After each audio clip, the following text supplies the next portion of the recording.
Hello. Hi, Joy. Has to be for Joy or Sue.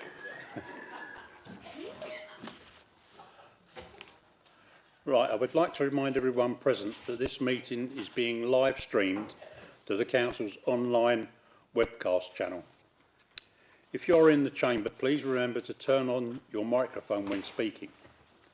For those members on MST, I would like them to mute their microphone when they are not speaking and to use the raise your hand option when you wish to speak. Moving on to item 1, apologies for absence. I have received apologies from Councillor Gledhill, and I understand that Councillor Flish is now joining us online. Are there any other apologies?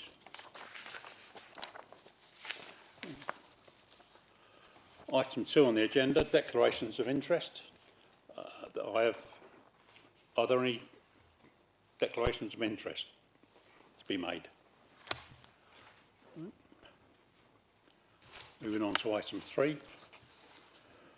I move that the minutes of the meeting of the Council held on the 30th of December 2020 be approved as the correct record as shown on pages 9 to 36 of the agenda. Is that seconded? Seconded, Mr. Mayor. Thank you. Is any member in disagreement with the accuracy of the minutes?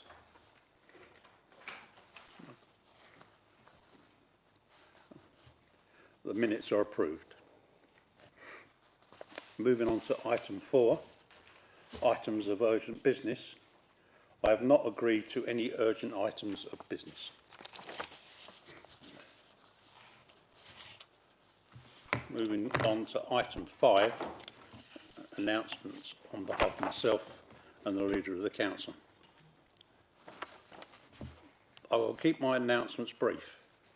I would like to start by requesting that those members laying a wreath on my behalf do all they can to remain socially distanced. If there are more than 6 people gathered around the memorial, please hang back until it is safe to lay the wreath. I understand many residents will be observing the 2-minute silence outside their own homes, and this is appreciated. I will be laying wreaths at Purfleet on Thames this coming Sunday, and on the 8th I will be attending the Remembrance Day service at St Peter's and St Paul's Church in Grays at 11 o'clock, and then laying a wreath at Chafford 100 in the afternoon. I'm still looking for imaginative ways of raising money for GIFT, my chosen charity. Whilst there is a restriction on gatherings of more than 6 people, this is proving difficult. Finally, I would like to thank the many shops and organisations that are supporting our residents during these arduous times. That's all I have to say tonight. I understand that Councillor Head will be...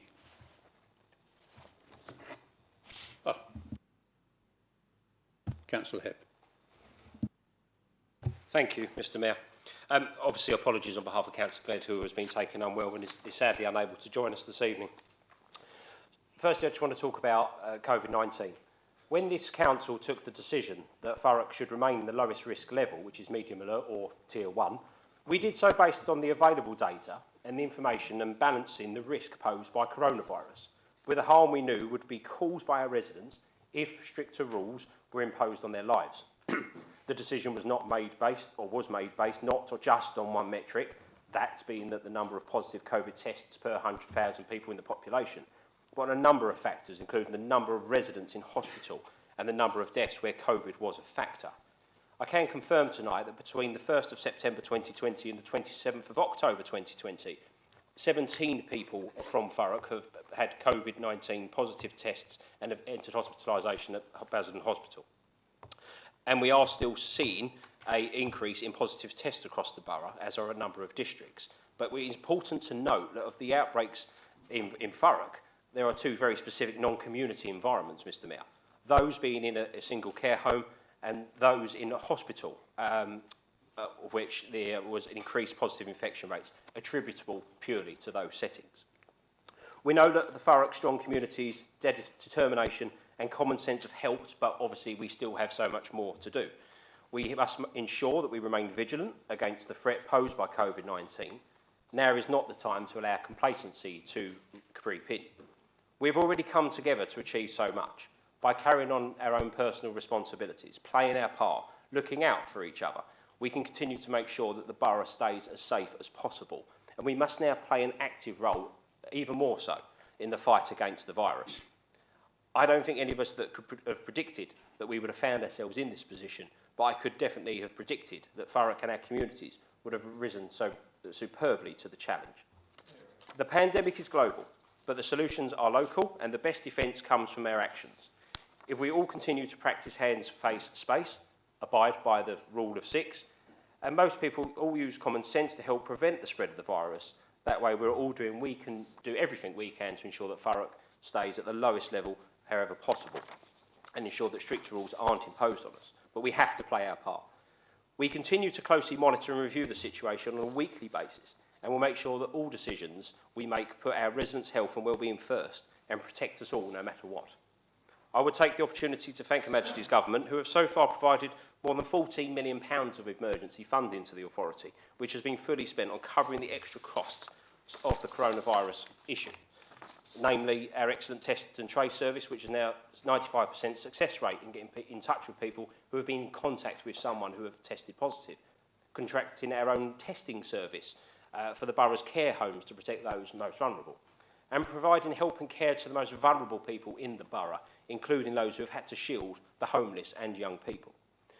Mr Mayor, you've already referred to Remembrance Day. This year we will simply not be able to mark Remembrance Day, as I think probably we've all done every year of our lives. I would encourage residents to mark this, the 75th anniversary of the Second World War, privately and remotely, much like you've said, Mr Mayor, as we honour the sacrifices and the tremendous efforts made by that generation. We'll make a small sacrifice on that day, but we will still be able to pay our respects. There will still be a 2-minute silence, like we've already said, which we can observe on doorsteps at 11 a.m, but we will not be able to gather for large communal events, and the Mayor has already made that point. Instead, we have to come together virtually or show appreciation privately. It is the most fitting way to commemorate our nation's heroes and thank all of those who have served. And the leader would like to thank the Royal British Legion, and of course we all do, for helping us shape how we remember those who made the ultimate sacrifice in a way which respect both them and the needs imposed on this pandemic. And there are a number of communities across Thurrock which are rising to that challenge and have create bespoke arrangements in their own area, Stanford Hope being one of them. In regards to Halloween and Bonfire Night, again, probably a 2 set of events that will be redefined in a way that none of us have ever experienced. We would ask that everyone be considerate and respectful to neighbours. The leader was asked to make the rules clear for what they will be on the upcoming Halloween and Bonfire Night. There will be no specific rules for these events, and he will go back to what he said previously, that we have to use common sense.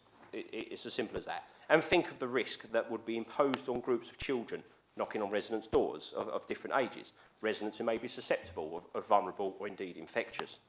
Regarding Bonfire Night this year, we will see no organised events across the borough, and I'm sure many residents will decide to plan on holding private family displays in the garden. I urge them to make sure that they know the fireworks code and have taken all precautions they need to prevent injury and accident. If they are buying fireworks, they should do so from reputable dealers and not buy forward intended for large displays and feel that using them in their back garden is simply a default safe option.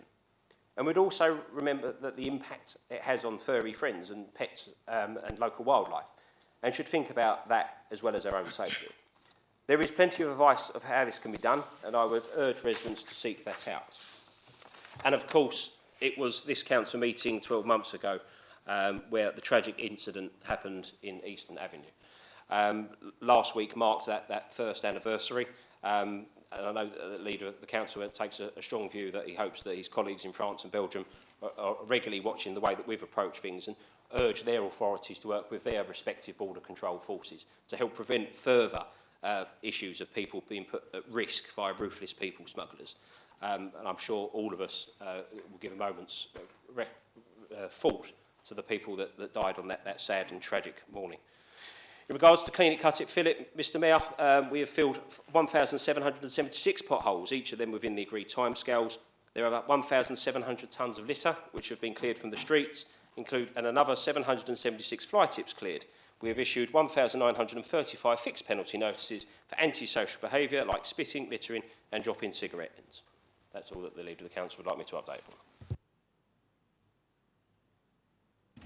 Thank you, Councillor. We'd just like to, before we go on to the next item on the agenda, I'd just like to take a moment and remember Thurrock's fallen in World War II.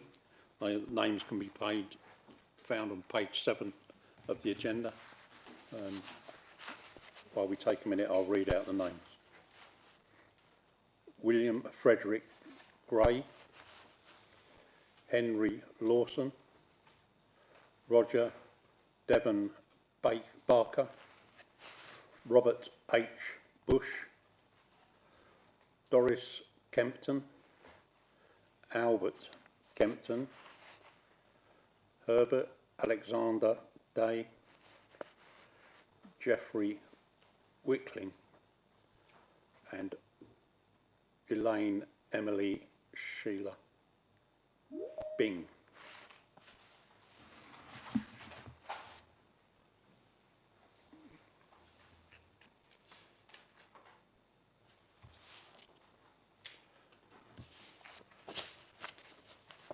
Right, moving on to item 6, questions from members of the public. We have no public questions have been received. Item 7, petition from members of the public and councillors. Please be advised that in accordance with Council's petition scheme, no notice of petitions was received. Moving on to item 8, update report in respect of those petitions presented at full council and council offices. This report can be found on page 39 to 40 of the agenda and is information on the status of petitions handed in at council meetings and council offices.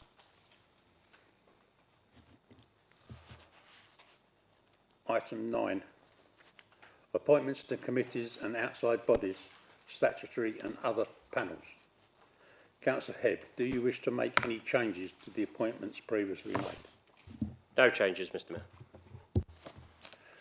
Councillor John Kent, do you wish to make changes to any of the appointments previously made?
Okay. Mr Mayor, just one. Councillor Worrell has left the Prevent group and will be replaced by Councillor Lydiard. Thank you, Councillor Kent. Can I just check that members online can hear us? No, I couldn't hear it, Mr Mayor. No, it's fine. Okay, moving on.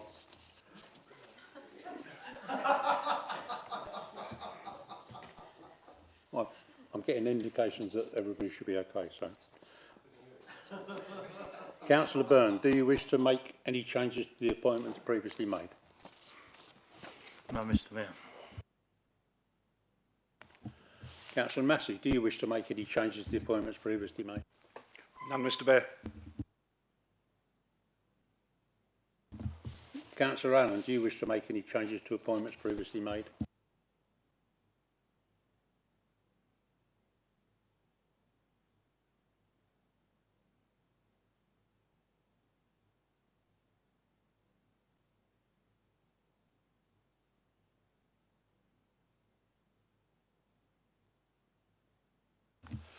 No changes then. Moving on to item 10, the Assistant Director's appointments. Councillor Hebb, would you please introduce the report that can be found on pages 41 to 44? Certainly, Mr Mayor. Interestingly enough, 12 months ago was the night that this council also passed some key constitutional changes in regards to the way that we recruit senior appointments. And this paper effectively is asking us to do just that, following a process largely driven through General Services Committee to appoint, or to approve the appointment rather, of Joseph Tynan as the Permanent Assistant Director of Children's Social Care and Early Help, and Lee Nicholson as the Permanent Assistant Director of Planning, Transport and Public Protection. The report articulates the levels of assessment and activity and stakeholders within that assessment to make sure that the right candidates were put forward to this forum tonight. The report is largely as written, and Council asked to approve the two appointments, please, Mr Mayor. Thank you. Councillor Kent, do you wish to speak? No, Mr Mayor, but I'm happy to second that. Thank you. Councillor Byrne, do you wish to speak? No, Mr Mayor. Councillor Massey, do you wish to speak? No, Mr Mayor. And Councillor Allen, do you wish to speak? No, thank you, Mr Mayor.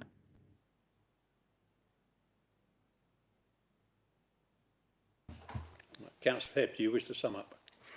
No need, Mr Mayor. We'll move to the vote, please.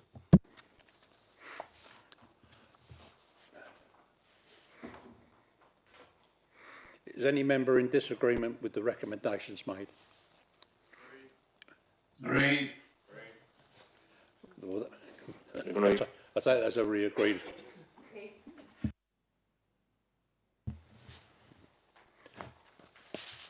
Now moving on to item 11, to receive reports from Cabinet members. There are two Cabinet member reports on the agenda this evening. The first report of Councillor Jeffries, the Cabinet Member for Education, can be found on pages 45 to 56 of the agenda. The time allowed is 20 minutes.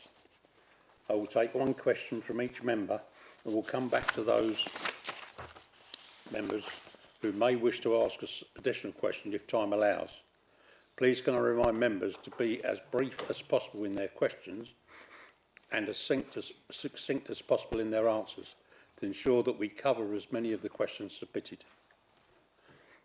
Councillor Jeffries, would you please introduce your report? Thank you, Mr Mayor. It's a privilege to be delivering my first report as portfolio holder for education. Excuse me. I was asked by the leader to take on this role in February this year. 2 months later, the country went into lockdown due to the pandemic. I think it would be fair to say that it was unprecedented, and I feel that I need to place on record my thanks to all the teaching staff, teaching assistants, dinner ladies, caretakers, and everyone that works in our schools who ensured that the children of Thurrock continue to get the education and ensured that free school meals were in place during the Easter and summer holidays for some of our most vulnerable children. Ordinarily, I would have been very busy visiting schools to meet with teachers and pupils, but sadly this was not possible. So one of the things that we arranged was a weekly Zoom call with head teachers and CEOs for them to tell us how things were going in their schools. Also, many of the schools communicated regularly with their children, and there were lots of great examples of teachers engaging with pupils. But I feel I should just mention one, that is John Bryant, head teacher at Arthur Bugler School. He took to social media on a regular basis to talk to his pupils. If you've not seen it, I would strongly recommend members to take a look at their Facebook page, where you'll find lots of posts, many humorous posts, and and in particular would draw your attention to his and his staff's rendition of baked potato. It certainly amused me, and from the response from the children, they certainly enjoyed it. During the early stages of lockdown, schools remained open for key workers' children, and in Thurrock, the average attendance was between 300 to 400 pupils per day. This dropped off during the Easter period to approximately 200 per day. All our schools should be commended, as once the government has said to them to reopen, they all reacted positively and ensured that children return as quickly and, more importantly, as safely as possible. I would also like to take this opportunity to thank my education team, who worked hard to ensure we supported all our educational settings at these unprecedented times. In particular, I'd like to thank Sheila Murphy, the Director of Children's Services, and Michelle Lucas, Assistant Director of Education and Skills, who've always been there to offer help, advice and guidance and continue to do so. Members will have seen in my report, but I think it's worth repeating, that 92% of primary schools are rated as good, 70% of secondary schools that have been inspected have been rated as good or better. And last year we achieved 100% of 16-year-olds to have a place of learning, a target which we expect to hit again this year. As we start to recover from the pandemic and the economic consequences are all too apparent, I'm pleased to say that this administration has, through our Skills Summit, brought together South Essex skills and education portfolios, along with officers, to plan for the best way we can work together to ensure we deliver the skills and training to rebuild our local economy. I've agreed that the head of the Adult College work closely with Ian Lewis from Opportunity South Essex. So here in Thurrock we can provide the best possible assistance to all our residents looking to acquire additional skills or qualifications, whether they're in work or find themselves sadly out of work due to the pandemic. From September this year, we introduced a new independent travel training session for post-16-year-old SEND pupils, equipping them with the ability to travel independently, ensuring that they could fulfil their potential. I'd just like to tell members of one particular pupil who, when travelling to a university, which was somewhere in the north of England, she used to have to be accompanied, but after attending the independent training programme, she now travels on her own to university and back again, making new friends and gaining new experiences. Recently I had the pleasure of visiting the new Thames Park Academy. In just under a week of opening, the children and staff put on a very grand opening with a school choir, formed in just over a week, speeches from pupils looking forward to learning in their new school, followed by a tour of the head teacher of their impressive facilities. I'd like to wish both pupils and staff all the very best for the future, and I look forward to visiting Orsett Heath, which also opened in September. In conclusion, Mr Mayor, I'd like to end my report by recognising the outstanding work that our education providers from early years, schools, post-16 and adults have achieved in this unprecedented time. For sure, this administration is determined that all our residents can achieve their full potential by having access to first-rate education and skills training. Thank you, Councillor. Councillor Roccanardi, as Shadow Portfolio Holder for Education, do you have any questions to ask the Portfolio Holder? Thank you very much, Mr Mayor. Thank you, Councillor Jeffries, for your report. As the Portfolio Holder for Education, what is your response to the issue of Thurrock children going hungry as a result of government's recent refusal to fund free school meals in the holidays? Councillor Jeffries. Thank you, Mr Mayor. Thank you, Councillor, for your question.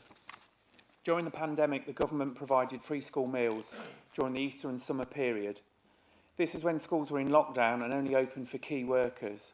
Now that we find schools open and residents are now back at work, it's only right that school meals are provided during term time. Having said that, though, the government have put in place a number of policies to help those in need, including the increase of universal credit by £1,000, increasing local housing allowances to help people pay their rent, and there was just recently an additional 63 million. Nationwide, Thurrock received 193k. We intend to use that money to help struggling families to get hold of food and essentials. Thank you. Councillor Roccanardi, did you have a second question? Yes, thank you, Ms Mayor. Councillor Jeffries, contrary to your report on page 48, where you said that all children have returned to school, it is indeed that all children have not returned to school in September. It has been reported that there is a surge in the number of elective home education cases from the start of the academic year, mainly due to parents' concerns regarding the potential transmission of coronavirus in schools. I just want to ask you, what are you doing about this? Councillor Jeffries. Thank you, Mr Mayor. Thank you, Councillor.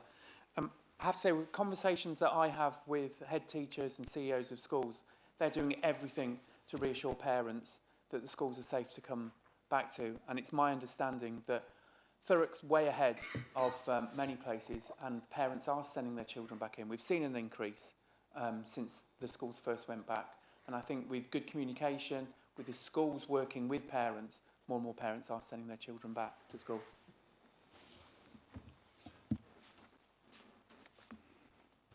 Councillor Jeffries. Thank you. Councillor Okanadi, do you have a final question? Thank you very much, Mr. Mayor. Councillor Jeffries, regarding national funding formula and school budgets, could you give a little bit more information, more insights into the challenges around the high needs funding? Councillor Jeffries.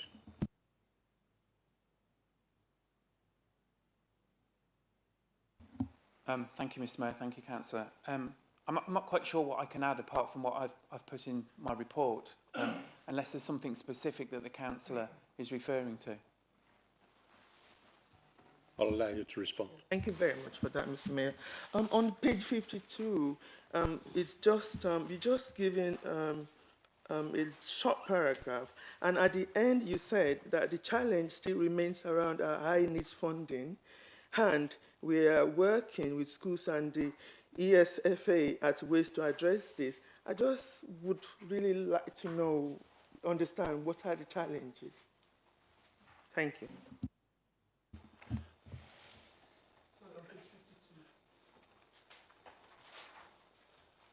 Councillor Jeffries. Thank you, Mr Mayor. Thank you, Councillor.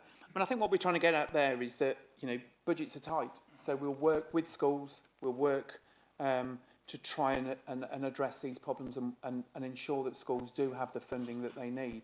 But I think it's something that is for the future as we start to negotiate, or sorry, not negotiate, but as we start to talk to schools, they can tell us what their problems are, what their issues are, and we can work with them to try and resolve them. So I don't think there's anything to actually report now. I think it's for the future. Thank you. Moving on.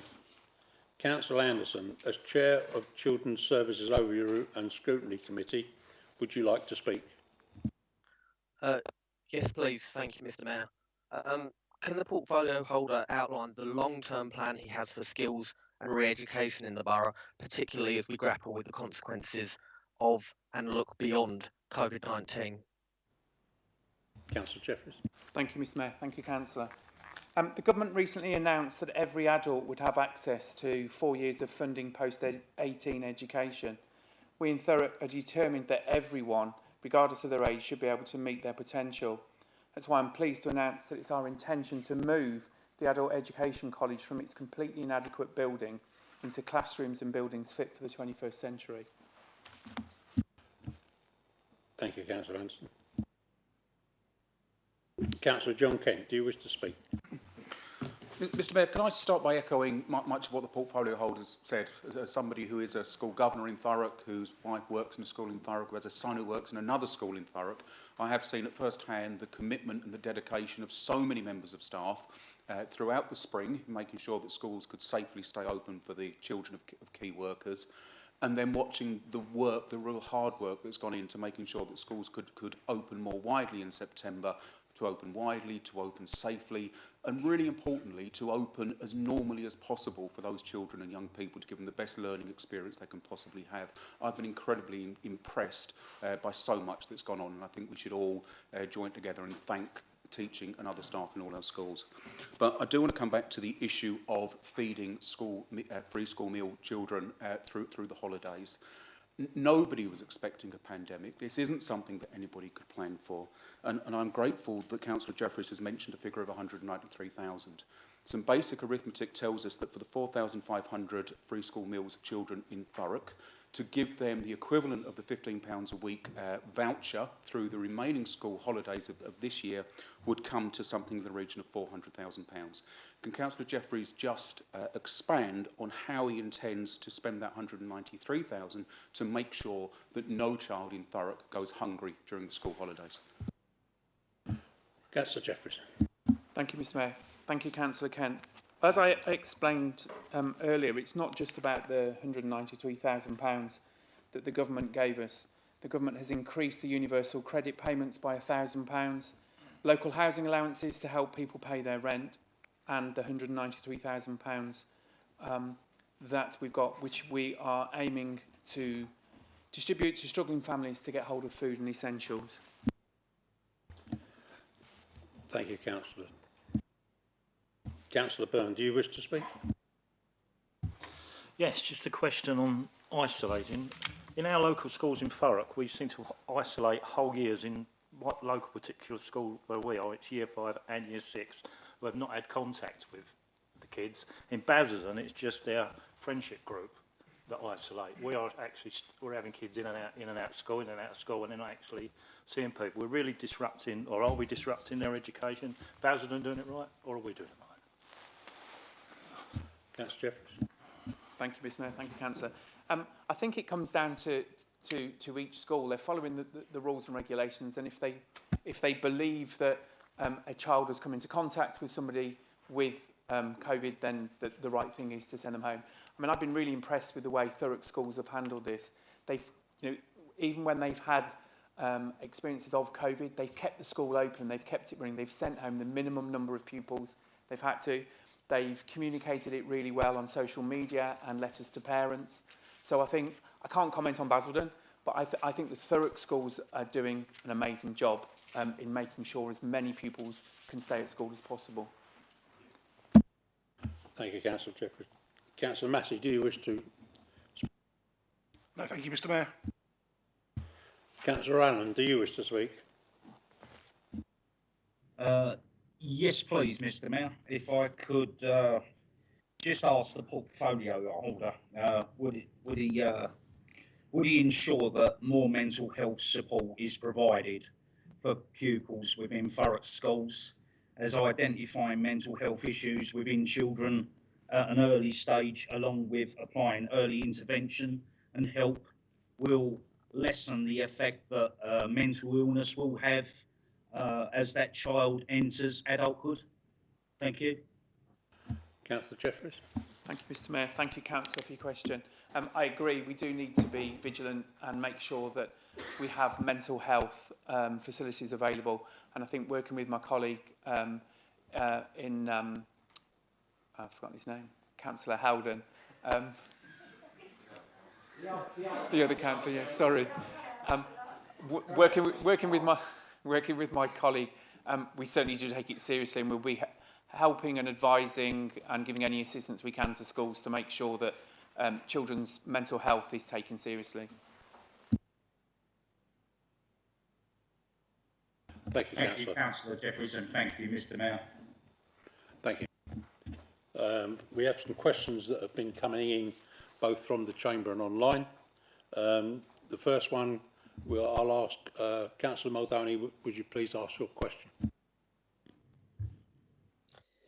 Thank you, Mr Mayor. Thank you, Councillor Jeffreys, for your report. We heard last week that the government used its COVID-19 emergency powers to impose a new legal duty on schools to provide remote education to any pupil unable to attend lessons because of the pandemic.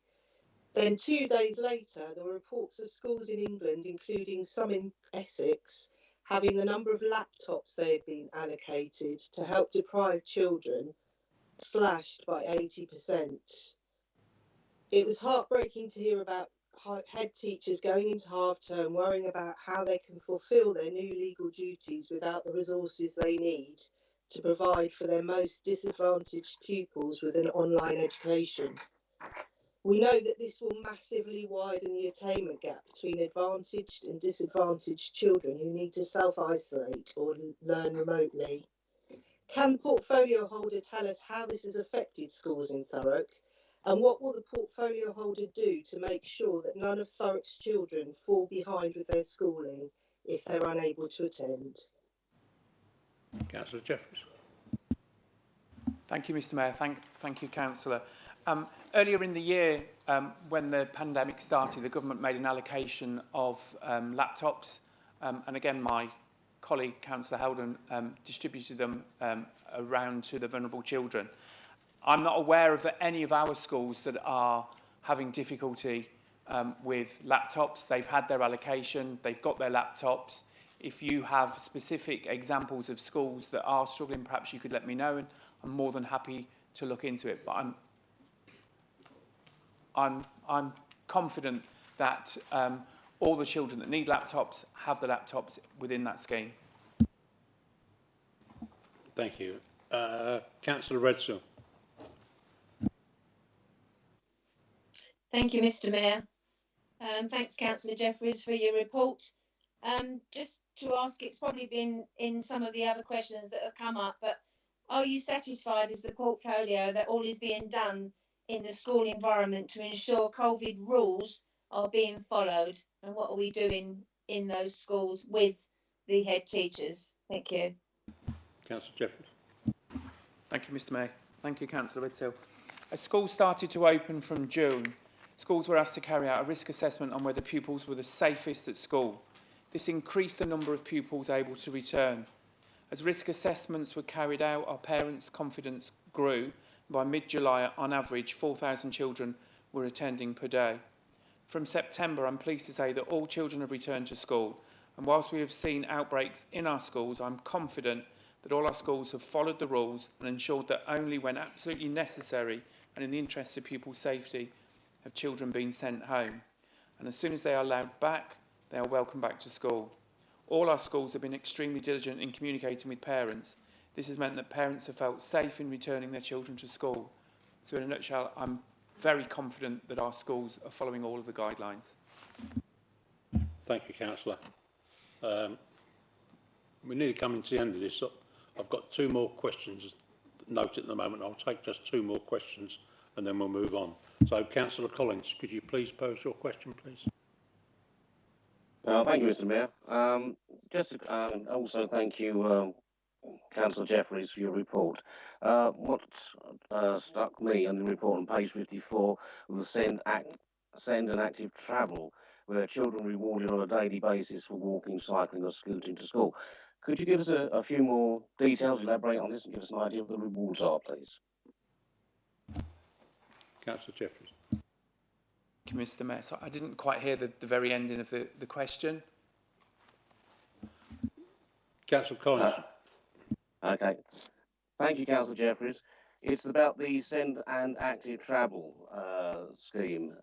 We would say children are rewarded on a daily basis for walking, cycling or scooting to school. What can you elaborate a little more on this, please, and tell us what the rewards might be, please? Thank you, Mr Mayor. Thank you, Councillor. To be perfectly honest with you, I'm not sure what the actual rewards are. I'd need to find out, and perhaps I can write to you with details of that. Thank you, Councillor Jeffries. There you go. And finally, the last question, Councillor Worrell. Oh yeah, I am working. Thank you, Mr Mayor. Following an accident outside a school in Ockenden on the 24th of September, where a child was hurt and needed hospital treatment, I wanted to ask you a question about parking outside schools. And I hope that you agree that children's safety outside all of schools right across the borough is really important. And it's something that, you know, we've had cross-party agreement with over the years, you know, so not just outside that school. And since returning to schools in since September, I've been contacted by residents in my own ward outside two of the schools where parking and speeding has become a really, really big problem, to the point where it's nearly causing people to have fights because people can't leave their homes, they can't get into their homes, and they're just parking all over the place. And so I just wondered, as the portfolio holder, I'm aware that in some areas, you know, officers are speaking to councillors, but it's all children across all the borough, and whether we could, maybe you could implement like some sort of working group so that we could look at the widespread 20 miles an hour outside schools and the parking restrictions, and to make sure that the parking restrictions are enforced so that we haven't got pavement parking, we haven't got people that are paying for permits and can't come home from work. So I just wondered if there was something that you could support, and I'm sure that across the chamber there wouldn't be a problem with people looking at this. Thank you. Councillor Jeffries. Thank you, Mr Mayor. Thank you, Councillor. Wholly endorse what you say. Yes, children's safety is paramount. Of course it is. You mentioned my own particular ward. I'm pleased that all Ockenden councillors, no matter what political party they're from, we do work together, and we all work towards ensuring children are safe outside their schools. One of the things that we as a council and as an administration, certainly there's more enforcement officers now out, and if councillors report particular issues outside schools, I know they're redirected to that area. And outside the Ockenden Academy, after that accident happened, for several days afterwards, there were more enforcement officers out, making sure that cars were parked properly. We certainly make changes to restrictions outside school. Again, you mentioned the Ockenden School. There are changes to be made to pavements and the parking restrictions around there. Again, you mentioned my ward. Outside Benyon School, there's a 21-hour speed limit about to be implemented with speed bumps and the neon sign. So, yes, we take it incredibly serious. I take on board what you say, and perhaps if you'll allow me to look into it a little bit further and then get back to you in writing. Thank you, Councillor Jeffries. Would you now like to sum up?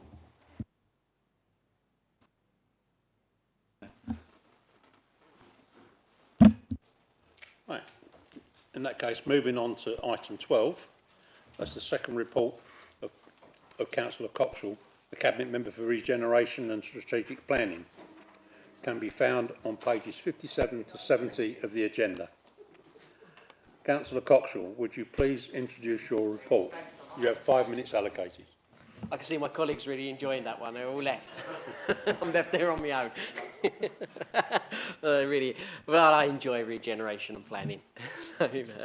Well, since my last report was some while ago due to the general election last year, meant that my report for last year wasn't able to happen for the December Cabinet, we can move forward. But the world has changed dramatically due to the prior to the virus. Now the virus has hit us in a huge amount, but in some way that may have affected our investment strategies and what the investments in the local economy. But in some ways it hasn't changed, and this report does show that what some good work has been done over the last 18 months in the borough, and what's happening with the council, working with private sector and with the government funding and outside bodies and local authorities across the Select region.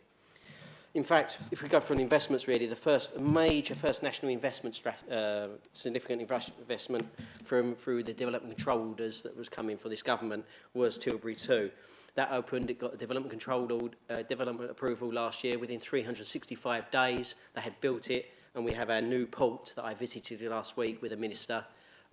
Fantastic. The Thurrock's another port opened in the last 10 years. Obviously, we saw the large port investment down at Dubai Ports, and now we've got another port with P&O doing ferries to Zeebrugge 3 times a day now, increasing rapidly. This is actually why there's this huge investment of hundreds of millions of pounds by Forth Ports and working closely with this council was because of Brexit. This is a Brexit dividend giving us 500 new jobs in the borough straight away, for great jobs down there. We've got 2 more development control orders just after coming down the track. We've got last week, I'm sure the members noticed, that the Lower Thames crossing was handed over to the Highways England, handed over to the Secretary of State.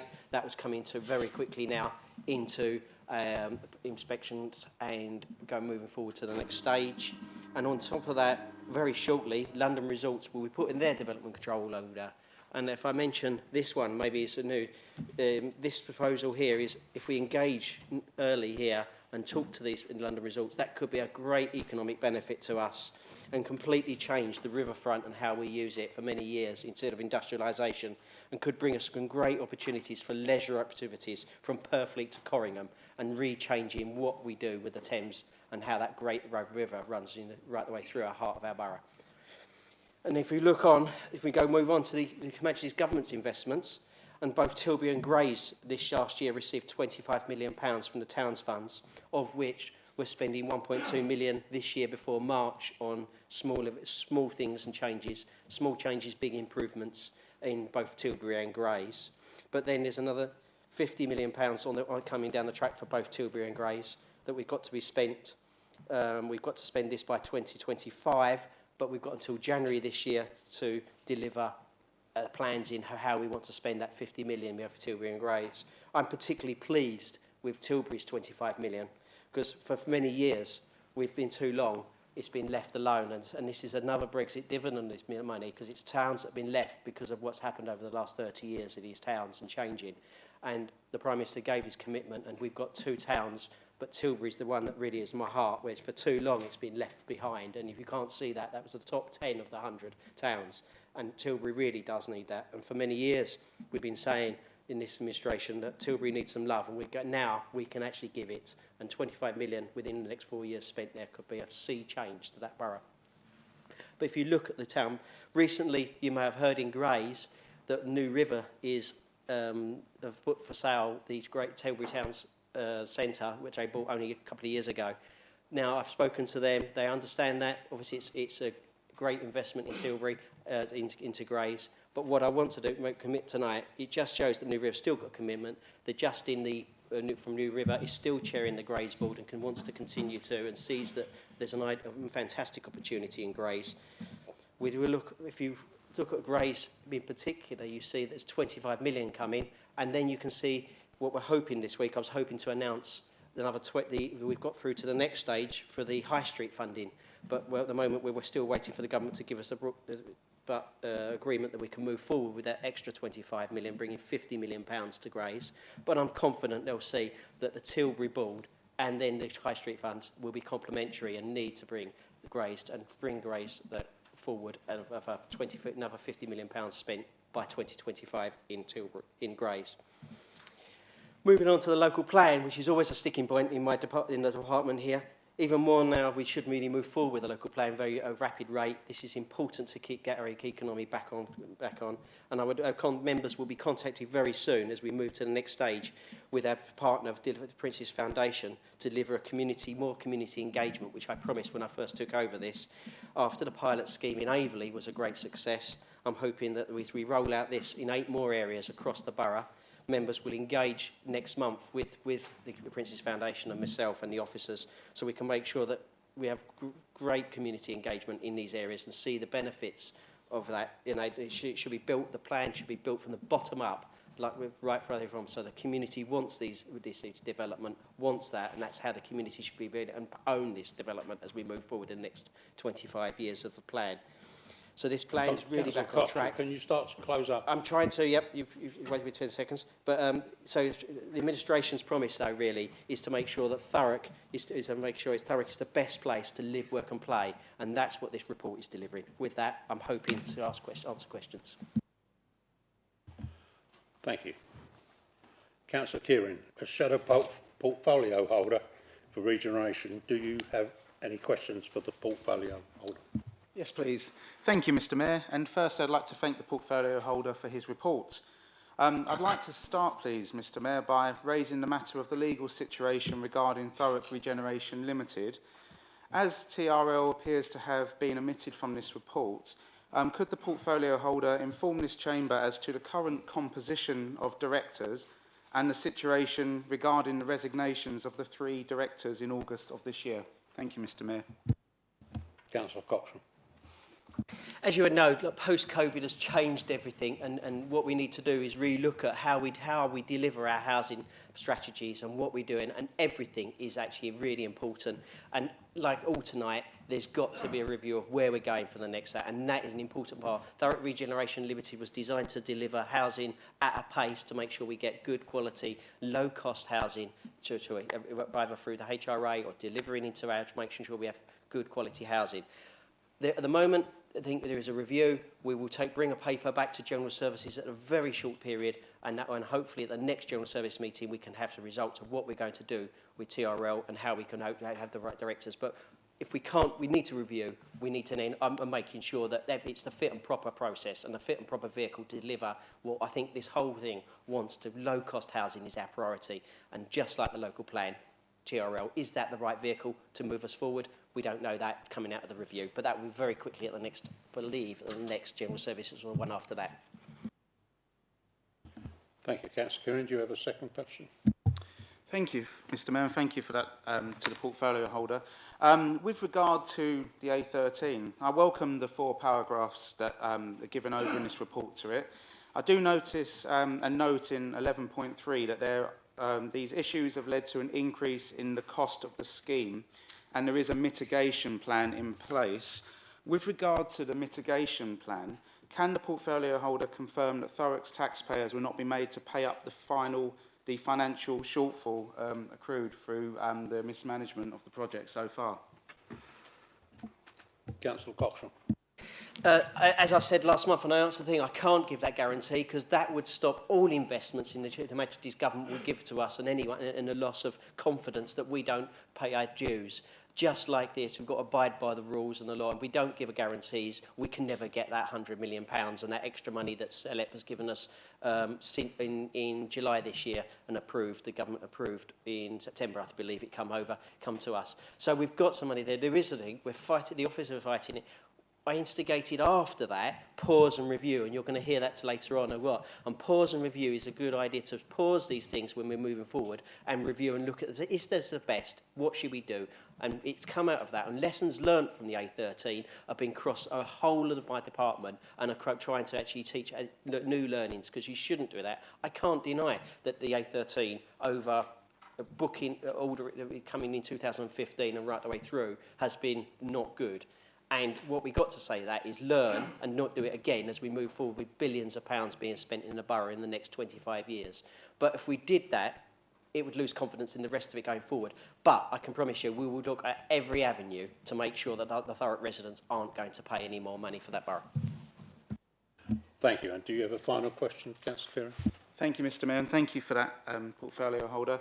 The final question I have to ask is, whilst reading this report, and I enjoyed a lot about it and enjoyed reading it, but there was one thing that I was looking forward to being in there, which was more sort of concrete information on the Preston model that has been trumpeted in the press, which I was looking forward to getting some details on. I asked about this at the previous to that PTR overview and scrutiny committee, and I got sort of vague answers. So really what I'd like to ask you tonight, please, portfolio holder, is in regard to the 5-year plan and the Preston model, considering the hundreds of millions that Preston has spent on its local contracts so far, what figure is the portfolio holder anticipating, and what concrete examples can he give of Thurrock already moving in Preston's direction? Thank you. Councillor Clock.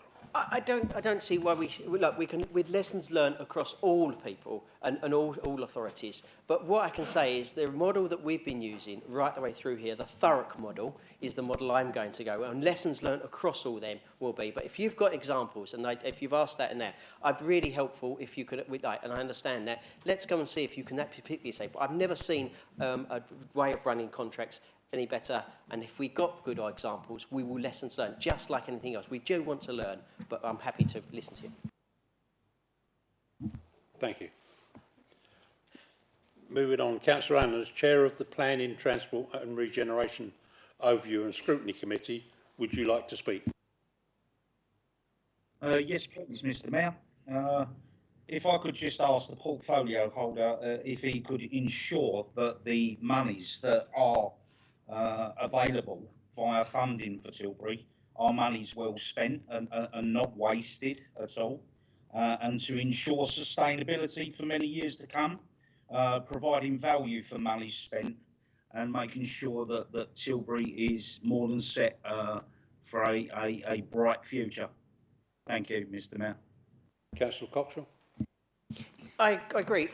I think Tilbury is many years when it got some money a few years ago, and some people have been putting money in, and it ends up in revenue, and it ends up in keeping things going, and I see that problem, and I understand that. And this time, really, the money, £25 million, has got to be only 10% can be delivered in revenue spend, but rest of it's got to be capital events and capital spending.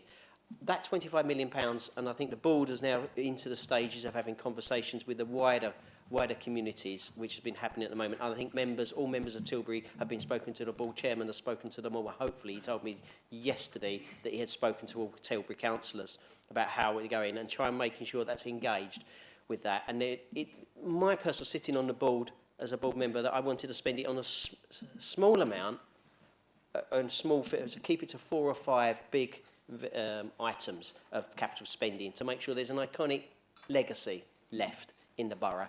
And I think what the board is, I don't want to preempt the board chairman and the conversations at the moment. I think the board is interested in skills, youth, and making sure there's good youth and leisure facilities that have been missing in there, and how we can sustainably deliver that, and how we can deliver that. And I think that conversation's happening now with the council, with the wider advisory groups, and the community engagement that we. Councillor John Kent, do you wish to speak?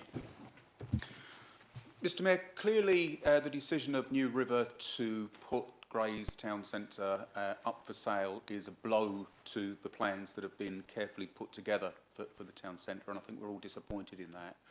There may be a temptation on behalf of the portfolio holder to suggest that this council should step in and to buy the town centre. Can he categorically rule out doing that? Councillor Coxwell. Absolutely. I just think what we need is partners, and if the council is just one, we can see just the one builder, one owner, one developer, we can never work. We need partners and joint ventures. I can category down it, we can't do that. We've got our other, more priorities to make sure our communities actually look at the borough, especially outside COVID, just like that they've got to look for funding and joint venture partners. We've got to make sure and look after the residents first and actually contract, but we can't carry on and hoping. I look at it in a different way that they're spending it. They've put it up for sale because that's the big beacon and they need some money, and it actually looks the other way around. Councillor Coxwell, can you just...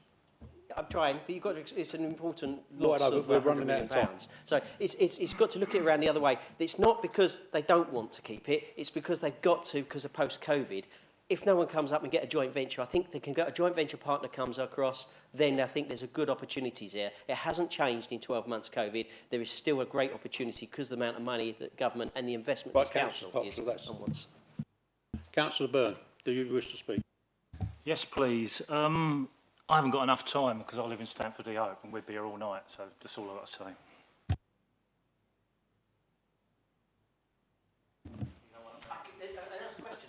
No, there wasn't a question. No, there wasn't. Councillor Massey, do you wish to speak? No, thank you, Mr Mayor.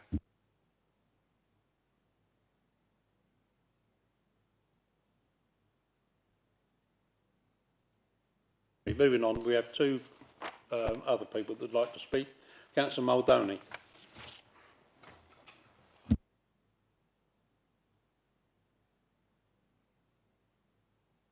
Don't believe you've got your microphone on. Sorry about that, Mr Mayor. Thank you, Mr Mayor. Thank you, Councillor Coxwell, for your report. On page 61, you welcome the planning reforms proposed by government in their new white paper and say that you want Thurrock to be a pilot for their rollout. This has raised quite a bit of concern. I note that at the end of September, an ex-Tory cabinet minister said that the planning reforms will lead to disastrous urbanisation.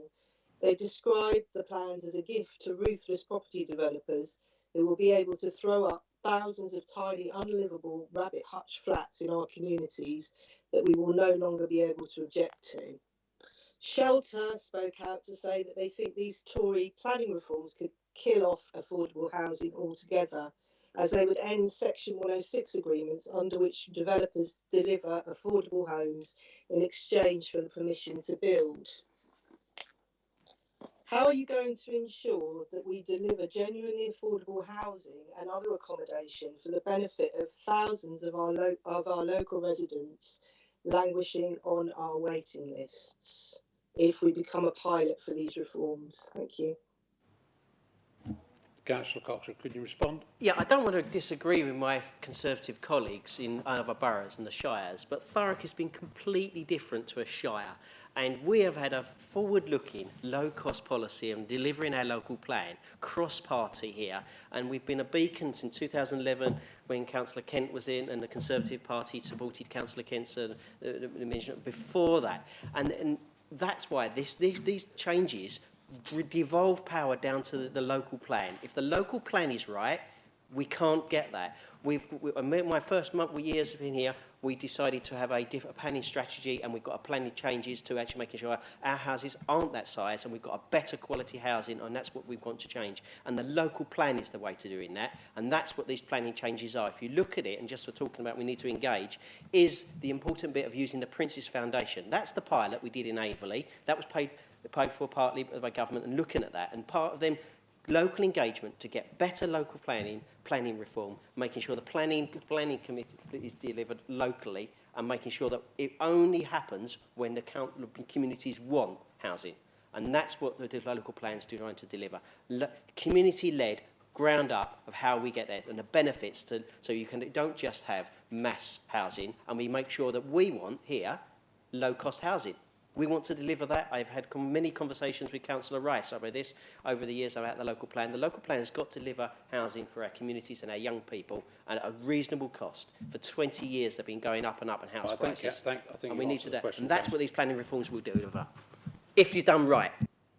And finally, we're going to go over slightly on this agenda, but I'll allow one last question from Councillor Collins.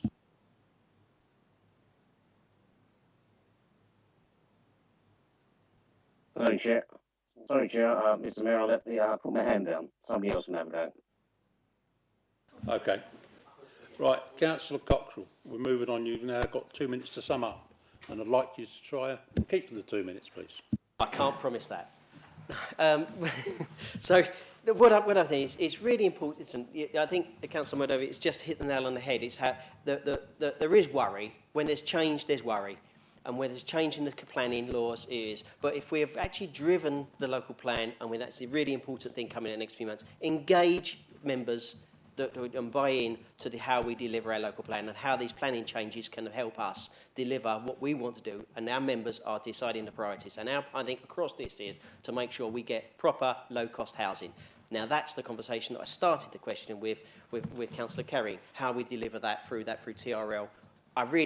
We need everyone to decide how we deliver that priority, which I think all 49 councillors, and especially on my side, want to buy into, to make sure we can deliver low-cost housing, to make sure we get young people in houses. So Councillor Worrell's family can actually, instead of moving somewhere else, can live in the borough of Thurrock and live, work and play here. Work and play is really important. It's too much of enjoy the life that we get. Thank you, Councillor Cox.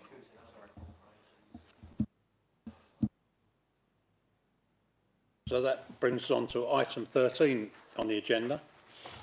Question from members.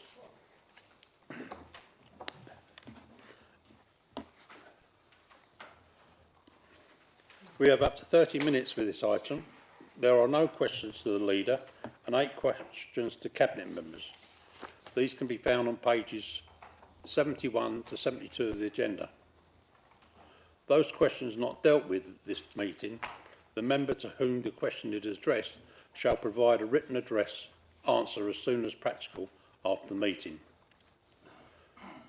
For the benefit of the recording of this meeting, I would ask those members who have submitted questions to please read out their question when asked to do so. I will take the questions that have been submitted to Cabinet members. Question 1 from Councillor Kieran to Councillor Coxall. Thank you, Mr. Mayor. Can the portfolio holder please let this chamber know how the Stamford-Le Hope station redevelopment is going? Councillor Coxall. This project's been through, as I said earlier, the pause and review of the lessons learned of the A13.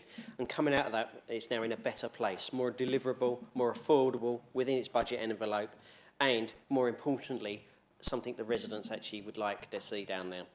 The scheme is now progressing well. The scheme is going to be brought forward in 2 phases.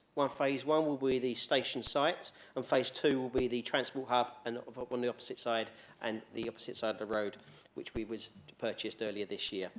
Detailed designs will go into market, and one of the lessons learned of that is to get a fixed price to satisfy the concerns of our members, which we've raised at the committee a few times about how making sure that we don't get inflationary costs and mission creep on the thing. So we have fixed price on both phases.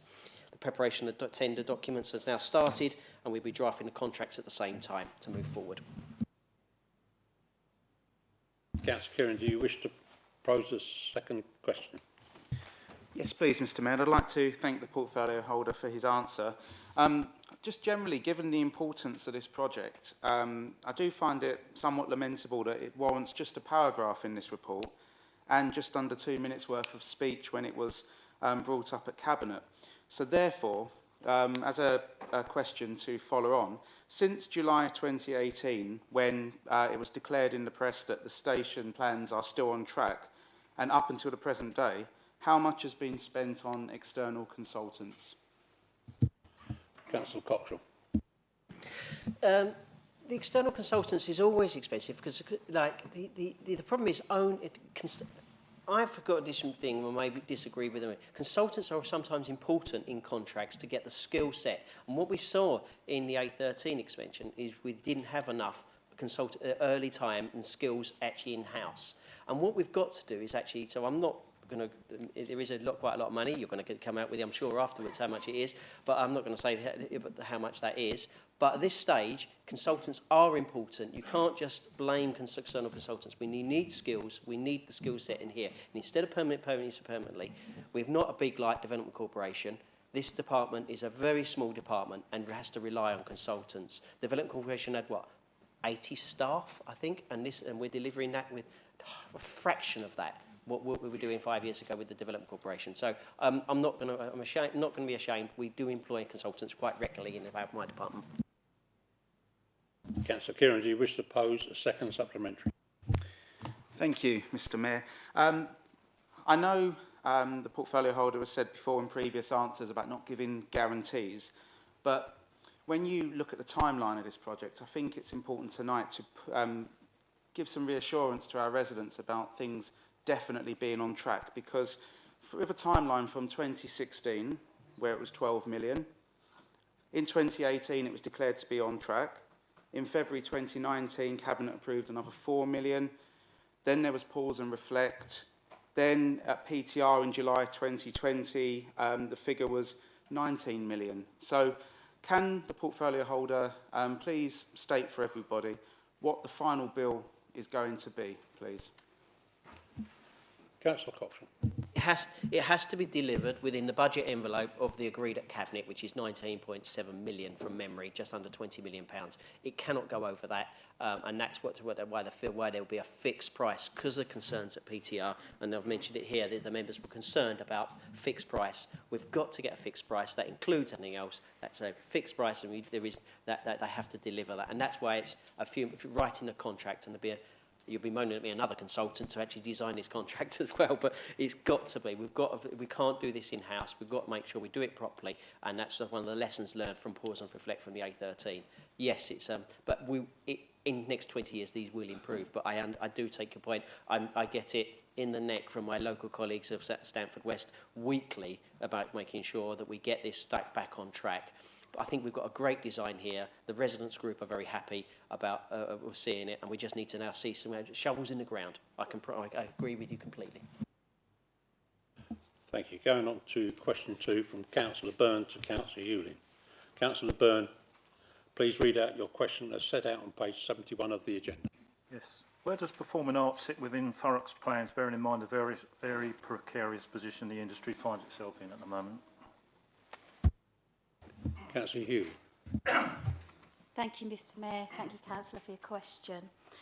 The Council recognises cultural activity like performing arts play an important role within our community, which is why the Council works collaboratively with arts groups and other local partners such as CVS and Creative People and Places to develop shared ambition around community-driven arts activity.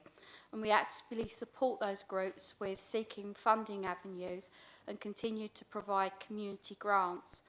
Arts England recently recognised too that performing arts need help, and we ourselves have secured £191,000 of funding to help us reopen the Thames Theatre if and only if we can reopen it safely to current guidelines. We recognise many organisations have found themselves in a difficult position this year. We have promoted government support schemes such as the £10,000 grant system to small businesses. We've deferred rents where possible, and earlier this year arranged a round of community arts grants to support artists and community groups delivering in Thurrock. Both VSDF and CEDF funding rounds have recognised effects of COVID, helping with repairs and rents as well as funding projects. Council will continue to support organisations as best it can through these difficult times.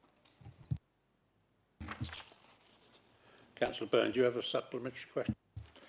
Yes, please. We seldom hear any mention of performing arts in this chamber, but we constantly hear about mental health issues. There are proven medical benefits of performing arts help sufferers keep off the meds and away from the GP. No finer example of that is our Opera House Choir, and yet you've stopped their funding, and they've got their members already going back to see their GP and they're back on the meds. So can you give us any assurances that you will fight for funding for these companies like the Opera House and change everyone's mentality that it's only performing arts? Thank you, Councillor. Firstly, yes, we totally recognise that mental health issues and health and well-being is really greatly helped by performing arts. As to the choir itself, it's my understanding that the choir were funded by the Royal Opera House and not directly by Thurrock Council. Funding to the Royal Opera House came from the education budget for their works with schools and children and not the arts budget, so it doesn't fall under me. For a more detailed response, I would suggest you redirect your question to Councillor Jeffreys. As for the choir, like any other performing arts group, they're able to take advantage of other funding avenues such as Arts England, VSDF, CEDF in the future. And officers here at the council are here to support them with applications to find other avenues of funding, and CVS as well will help them with their applications. We run workshops for people to help them fill out and find funding, so they're more than welcome to come to us. Councillor Byrne, do you wish to pose a final supplementary question? Yes, please. We're going to see a wave of homelessness in Thurrock around Easter time when the eviction notices start taking place with the people that performing arts. Most of them now are on 6 months' notice to lose their houses. So, I ask you, when you think of performing arts, it's not just about singers. It's about actors, it's about singers, it's about artistic directors, it's about assistant stage managers, backing singers, ballerinas, chaperones, circus performers, clowns, comedians, company stage managers, composers, conductors, concert pianists, contortionists, designers, dancers. Is there a goes question on coming? and on and on and on. Yes, will you agree to treat performing arts as you will with every other industry in Thurrock, please? I will treat all people that come forward from performing arts and arts groups to funding and for support from the council. I will treat them all equally and fairly. You yourself, and I'm grateful for you coming to the panel to help us cross-party, help fund organisations that were in difficulty. We'll continue to do that. We can't show favouritism to one particular group, but everybody is welcome to the same level of support from the council. I'm sorry, the question was, will they get the same deal as any other industry in Thurrock? Councillor. I can't answer for every other industry. I'm the arts portfolio holder and I'm answering on behalf of the arts and the council. Thank you. Thank you, Councillor. Moving on to question 3 from Councillor Muldowney to Councillor Mays. Councillor Muldowney, could you please read out your question? Thank you, Mr. Mayor. Will the portfolio holder use what influence he has to support the efforts of the CCG in recovering the £490,000 taken from Thurrock health budgets to bail out Peterborough and Cambridgeshire last year? Councillor Mays. Thank you, Mr. Mayor, and thank you, Councillor, for your question. Yes, this amount of money, which I'm led to believe is 480,000 rather than the 490,000, was agreed by NHS England to actually be a loan rather than just taking the money. I have actually contacted the accountable officer for Mid and South Essex to ask for his support in actually getting this money back, which I know you have also done at a overview and scrutiny committee. So I believe we have to keep on pressurising that. I've been told that the money will be coming back. I believe a paper or an agreement is going to be approved over the coming sort of weeks so that we can actually get a time frame for this as well. So yes, thank you.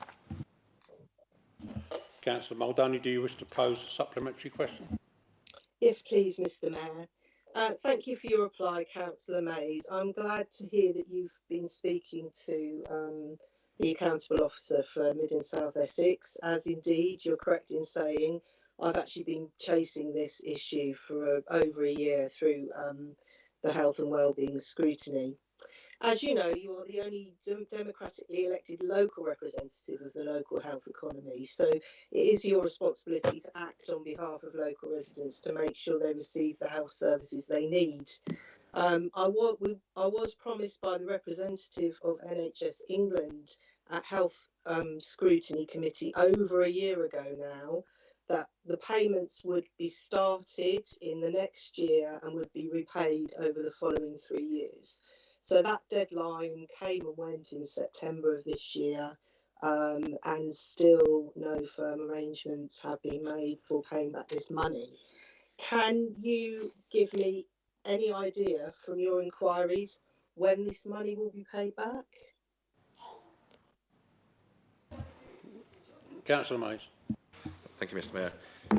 Yeah, in terms of the absolutes, unfortunately not, because the paper is going to be written and that will actually be more detailed. I will be chasing that, as you would expect, and we are all on board with this. At the end of the day, this money has come out of Thurrock. We need to make sure it comes back. So we will keep going. Thank you. Councillor Muldowney, do you wish to pose a final question?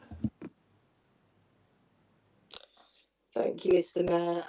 Just to say, I'm happy that it's being chased, but I am rather concerned that we are That a question or a past one statement? deadline.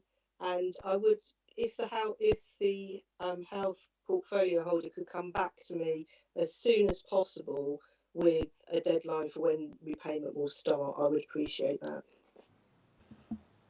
Councillor Mays. Thank you, Mr. Mayor. Absolutely. Obviously, I will keep chasing, as I said, and as soon as I know, I will update yourself, as I know you've been chasing this as well. Thank you. Thank you. Moving on to question 4. Councillor Okanadi to Councillor Hewling. Councillor Okanadi, please read out your question as set out on page 71 of the agenda. Thank you, Ms. Mayor. Within our portfolio, within our portfolio remit of corporate strategy and performance, as well as HR, what plans does the portfolio holder propose in ensuring the council has a diverse workforce at the senior and chief officer level? Councillor Hewling. Thank you, Mr. Mayor. Thank you, Councillor, for your question. All our job adverts display the Council's commitment to diversity, and our recruiting managers undertake shortlisting via applications where all of the personal details like diversity information has been redacted, so that it's a blind selection, if you like, to ensure that there's no unconscious bias. The executive recruitment agencies that support us in appointing the roles, they're briefed very strongly on our commitment to diversity and our requirement to present an experienced and diverse pool of candidates to us. The The Council remain committed to ensuring that we have in place a workforce that represents the diverse community we serve, and work is always ongoing to strengthen our approach to workforce and succession planning to ensure access to opportunities for all existing staff members to receive training and to progress and develop their careers. Councillor Okanade, do you have a supplementary question? Thank you very much, Councillor Yulin, for your response. Yeah, my first supplementary question is that your recently published annual workforce equality data concluded that the council is representative of the borough in terms of the senior management team. Can you explain how you've reached that conclusion? Councillor Hewlin. Well, the gender of the borough, there's like 174,000, well, 300 precise, we think, residents. 51% of which are female, 49% are male. Council workers, we've got 70% female, 30% male. Senior management, 54% male, 54% female, 46% male. So it's pretty representative. We've got more women than men. According to the last census, the split on ethnicity for the borough is 85% of white background, 15% of black and other minority ethnics. At the council staff, we have about 71% white background, 11% BME, and 18% have chosen not to reveal their ethnicity. So it's difficult to exactly say if we're right on target, but we do our best. We appoint on merit.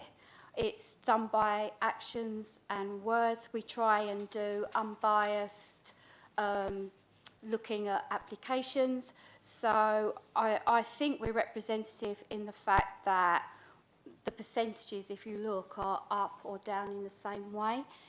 It's not an exact science, as I'm sure you know, because you do sit on the General Service Committee that does help appoint staff. So you probably have a better idea than I do if that's done with an unbiased mind. Councillor Okanade, do you have a final question? Yes, I do. And in fact, I think there's need for more talk around this thing, because this is visibility. I can see what's happening, and you can see what's happening without even statistics. So in terms of senior and chief officers, we can see that, can't we, without statistics. I know you committed in your report last year, you did say, sorry, not last year, just last month, you were committed to valuing diversity. And the issue is that if you do not even accept that there's issue, then how can you be committed? Okay, my question would then be, because you really do need to look inward and see what you're doing. You've said that, yes, I'm on General Services Committee. We give jobs, hunting to, sort of headhunters. But there is gap here. And you did say to me that you instruct the headhunters, like the need to balance representation here. Sorry, this is some issue that... We've got a question coming, please. Yes, I have a question. And firstly, I would like you to look inward and see the gap. And my question is this, that can you set a target for the council to have diversity reflected in the management team, as well as the majority of areas where there has been underrepresentation? Councillor Hewlin. I'm not quite sure what you're saying. You're saying we see a gap. I'm not sure what you're saying with the gap, because I would hope that everybody is employed on merit of qualification and experience. Anybody can apply for the job. Those job applications are sorted on experience, not on diversity. If people of, I don't know what you're referring to, anybody within the diverse community are not applying, then, and we don't understand the reasons why they're not applying, then we need to look at that. And I'd value your help and input of other people like CVS that do an awful lot of work around diversity. and we can look at that, but it has to be on merit. We can't use diversity. We employ because they're the right person for the job, not because they're a man or a woman or race. Absolutely. Exactly. We're both women. Absolutely. I would hope that I got my position on cabinet due to my experience, and that's why you're here as well, and that's what we need. If we're missing something, we need to look at it. But people, I feel, definitely are employed because of their experience and their merit, and not anything to do with their gender or race or any other thing. Thank you, Councillor. Moving on to question 5 from Councillor Holloway to Councillor Johnson. Thank you, Mr Mayor. Will the portfolio holder for housing repair or replace and maintain the electronic gates currently providing much needed security to older people in our sheltered housing complexes? Councillor Johnson. Thank you, Mr Mayor. Thank you, Councillor Holloway, for your question. I'm sure you are aware of the reason why we have undertaken a review of all electronic gates, not only in our sheltered housing complexes, but right across the borough. And that is following a change in compliance regulations, which in turn has amplified the fact that the gates are difficult to maintain and very expensive to repair. We have involved all ward councillors as well as the tenants in our consultation, and I can advise that a number of suggestions have arisen as part of the exercise, and I'm pleased to inform you that a report will be presented to the Housing Scrutiny Committee at your November meeting, which will consider said review with members and residents. Once I have a better detail from the feedback, I will of course decide one way or another as to what outcome will be for the council's gates, but that will be in the best interest of all residents of Thurrock. Councillor Holloway, do you have a supplementary question? Yes, thank you, Mr Mayor, and thank you, Councillor Johnson. I think I should have added in my question at no added cost to the older people in the borough. I am happy to say that since I tabled this question, that the gates in my ward are actually have been confirmed to be replaced. But my question, Mr Mayor, is why, Councillor Johnson, am I being told that my residents agreed to pay additional charges when in fact the consultation of choices sent to my residents only said either pay or have your security gate removed? I've spoken to my residents and I have 26 letters here addressed to you from people living in the complex who I know do not think it's acceptable to have to pay for security they currently have. Why are you charging my older people in housing complexes for security they've been living with? Will you do the right thing and not charge older people to live safely in their own homes, please? Councillor Johnson. As I said, Councillor, there is a consultation ongoing, and once I have that feedback, I will make that decision. But there's 29 sheltered housing complexes in this borough. Only 6 of them have gates. So if we're looking at the fairness of the whole of Thurrock, that has to be taken into account. Too much cost over real security would only ever result in security winning. However, I do think there is an issue of exactly what security the gate is offering, because remember we're talking about car park gates here. So, you know, off the top of my head, the only security I can really see is that of security in a car parking space, which is not fair for everybody in Thurrock. Councillor Holloway, do you have a final question? Yes, thank you, Mr Mayor. I can assure you that my residents definitely don't see this as saving car parking spaces. I'd be very happy for you to come and visit the site. It's near a very busy school. It's quite secluded and it needs to remain that way. I assure you that it's definitely used for the comfort and safety of residents. My question is, Councillor Johnson, you're going to bill my older residents living there for the next 15 years for the cost of these gates. I've been told that they will be replaced. I'm not sure what the consultation in the coming months will be, but my assurance is that they will be replaced. My question is, why do you think it's acceptable for this council to pay £10 million for new council offices, £5 million for arrangement fees for billions of debt, for officers to tell me that there's no money, and then charge my older residents in sheltered accommodation for a replacement security gate? Will you do the right thing and not charge the older people living in sheltered housing for their safety in their own homes? Councillor Johnson. I keep repeating, this is a consultation, and we will get the details of feedback and then we'll make a decision. I haven't said I'm going to charge anybody anything. We are looking for the feedback. Once I have it, we can make that decision. So I repeat, there are only 6 of these complexes which have gates out of the whole 29. We are not just looking at sheltered housing, we are looking at electronic gates right across the borough. They are expensive to replace. They're very, very difficult to repair as well. I'm trying to be fair to the whole borough. We will wait, we will see what that feedback is when the housing the housing committee has seen the report, then we'll have some more feedback, then we can make a decision. Thank you, Councillor. Thank you, Councillor Johnson. Moving on to question 6 from Councillor Muldowney to Councillor Mays. Thank you, Mr. Mayor. What steps is the portfolio holder taking to address the health and air quality impacts on Thurrock residents posed by the Lower Thames crossing? Councillor Mays. Thank you, Mr. Mayor, and thank you, Councillor, for your question. In 2018, the Council joined Essex County Council, Southend-on-Sea and Kent County Council in writing a letter promoting the production of an LTC HE of a standalone health impact assessment, which was agreed by the LTC. The draft combined health and equalities impact assessment was shared in early August, and officers have commented on the draft document. A summary paper was produced for the task force and then discussed at its meeting on the 12th of October. Regarding specific air quality matters, drafts of some of the environmental statements chapters were received by Highways England, and detailed comments have been made, including air quality. These comments have been produced with input from the Council's public health and environmental health teams. Myself and officers will continue to pursue the points and issues raised once the DCO submission has been made.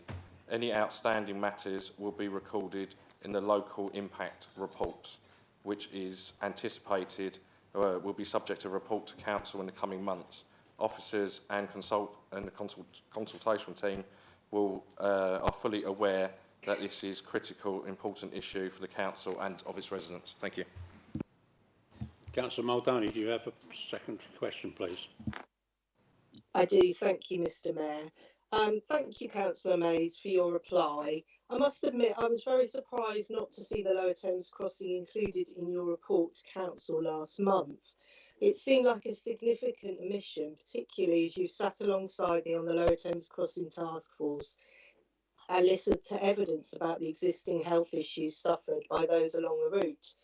In fact, at the September 2019 LTC Task Force, you highlighted your concerns about the high levels of chronic obstructive pulmonary disease in Tilbury. And at that point, you felt it would be difficult for the Lower Thames crossing to mitigate, for Highways England to mitigate against the health impacts of the crossing, and you asked for your concern to be noted.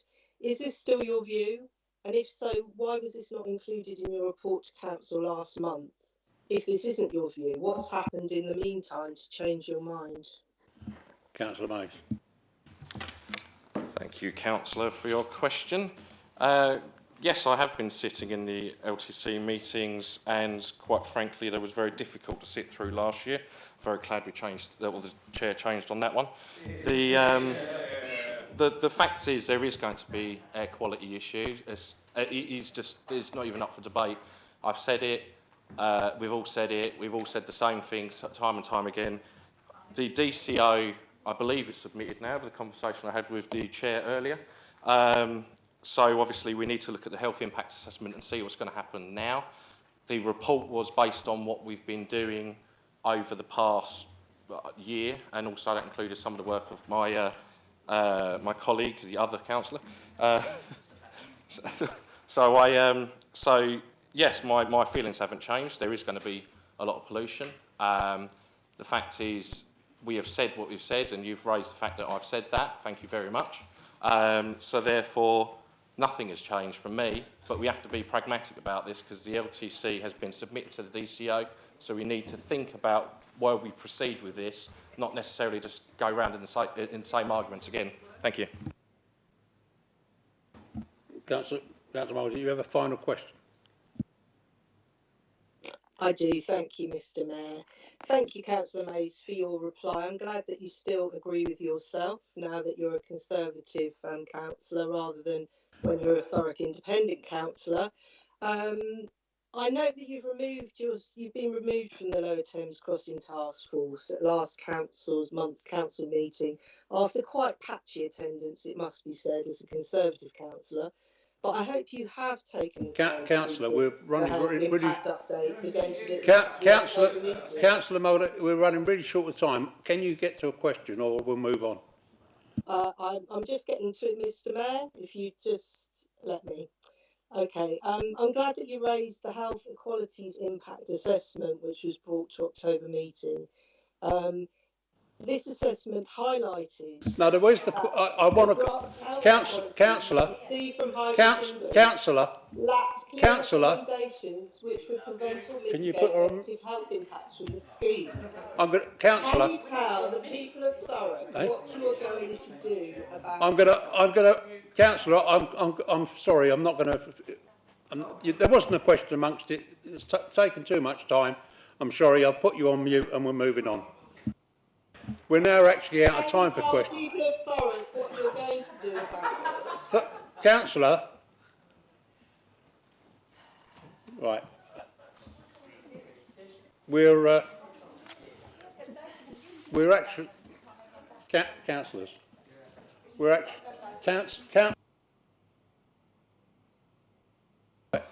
we're actually out of time in questions, but I'm going to allow one more question because we're running a little bit early. So. The final question of the evening will be from Councillor Kent to Councillor Coxall. Would you please read out your question, Councillor? Will the portfolio holder outline the administration's plans for the future of the Thameside complex? Councillor Coxall. The plans of the complex, as I've been saying quite a bit tonight actually, the plans of the Thameside complex are currently under review. To assess the impacts of the virus on services provided in the building. When we're in a position to discuss the potential futures and what the outcomes of this review, I'll report back here. Councillor Kent. The problem with that, Mr. Mayor, is that we've never been told what the plans that are currently under review were. This has been going on now since January 2017, when Cabinet received a report that told us the building was likely to close in the following year. There has been no further report that has been made public. Will the portfolio holder now commit to publishing a report on plans for the future of the Thameside complex? Yes, of course, we've got to decide what we want to do with the Thameside complex, and it's a multiple building that needs, we've heard questions tonight about how we were going to deliver our culture entitlement. I think we do need that as part of the live, work and play. We need that bit of live. It's an important element of that. Now, the Thameside is how we deliver that, and it's been quite a while. When we took over here, the administrations had ideas of moving the whole lot into the Gray's Beach area. And then we're talking about putting it here with the council. So there's been multiple conversations at every committee where we go forward. But what we can do is actually come to an end of this. I think the Thames, the boards, the Grays board with the money, when the Grays board has got to make a decision, the High Street bid's got to come to a decision. What we do with the adult college has got to come to a decision, whether that moves into Grays Town Centre, which was announced tonight by Andrew, who's moving out of Richmond Road. There is multiple options, and all of them need to go through a good scrutiny, and as soon as possible, I think that's got to come to an end, and we've got to decide what we move forward. But we've got to talk outside this. COVID has delayed this, obviously. Councillor Kent, do you have a final question? Mr. Mayor, we've had 4 years of dither. We need to get to a conclusion. So I'll ask the portfolio holder, when does he expect to be in a position to give the general public in Thurrock some idea of future plans for that building? Councillor Coxall. In due course. Thank you. Right, that's moved on from questions. I'm now closing that part of the agenda. I would just finally like to say,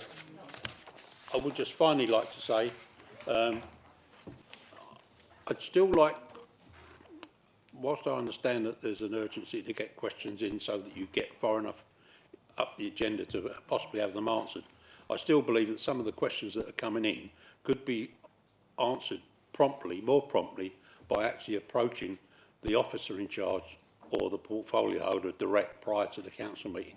I've got no objection at the moment, and I can't stop you, but if you do put a question in early on in the month, could I ask you that you also copy in the cabinet member and also the officer that and also the officers that you know will likely give the response. I don't want to labour the point, but there are items on this agenda that have been on the agenda for over 2 months, yeah, because they've skipped a meeting, they've been carried over to another meeting.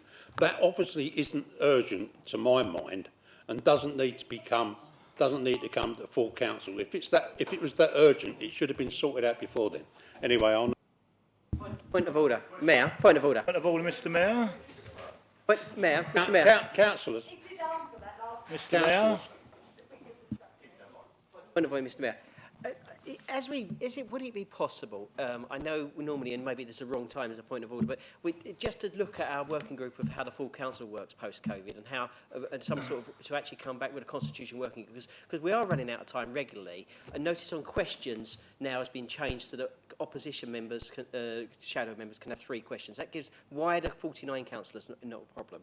I'm putting this tonight because you've mentioned it. I think you've got to come up with a legitimate concern of yours as mayor, but I think there's a nudge need now to move a constitution working group, especially as we're working in a hybrid.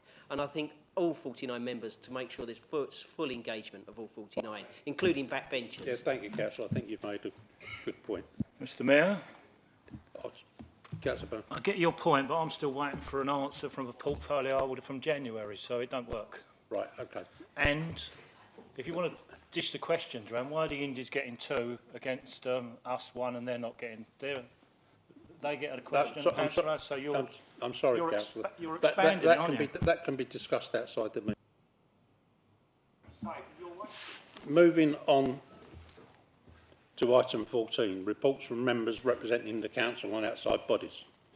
Does any member who represents the council and outside bodies wish to present a report?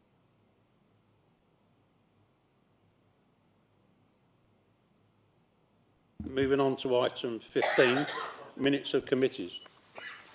These are listed on the agenda contents page. Item 16, motions update report. The next item will be found on page 73 to 75 of the agenda, and is an information report on the status of motions resolved at council.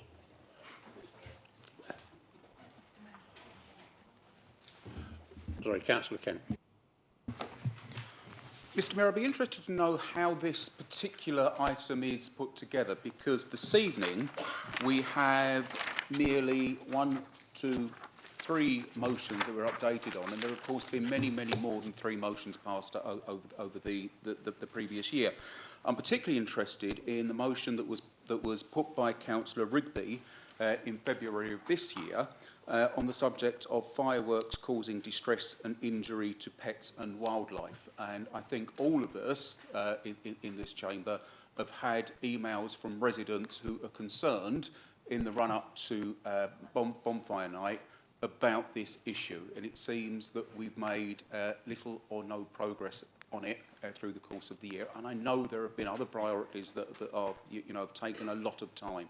I really don't want us to be in a position this time next year that we're all getting those emails again and that none of us can properly respond to it when we have unanimously agreed that something should be done. So I'd like to know those 2 things, Mr Mayor. 1, how is this report put together when so many motions are missing? And 2, can I have a time frame on when we will get some action on dealing with nuisance fireworks?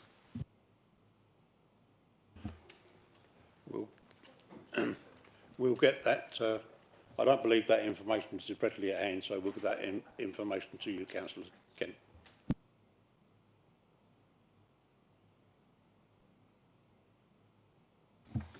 Right. That concludes the business of the meeting this evening, and I now declare the meeting closed. Thank you all for attending.